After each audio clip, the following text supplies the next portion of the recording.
Construction worker. Yes, tama yung sinabi niya. Madumi, mabaho, maitim, minsan walang ligo. Pero kumikita kami sa marangal na trabaho. Yes, tama nga kayo. Mabaho, maitim, minsan walang ligo. Eh, ang tanong, kung walang construction worker, may matutulugan ba kayo?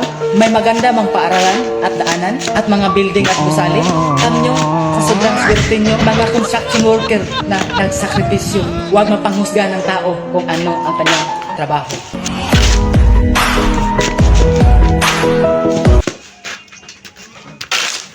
Yes, mababa yung sweldo nila pero sana huwag din pagtawanan yung trabaho nila rin.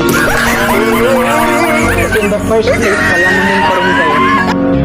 Pero sila kumakayod kahit mababa ang sweldo. Baka pag nandun kayo, masabi ninyo, sobrang hirap pala. So guys, mga pabasurero man yan, construction worker man yan, mga pakro man yan, wala kayong karapatan na pagtawanan ang trabaho ng isang tao. Baka hindi nga kilala. Ang kinabukasan nyo, magiging CBO kayo, magiging construction worker kayo. Tapos ngayon, pag pinagtawanan kayo, magagalit kayo. Pero kayo yung unang tumawa sa trabaho ng iba, na samantalang marangal pa naman.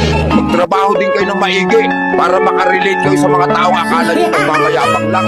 Walang madaling pera. Kung may gusto ka, kailangan mong pagtrabahuan. Magtrabaho ng gusto, maging masikap at magpatuloy sa pagpupursige. Tandaan, walang masama sa taong nagsisikap sa buhay.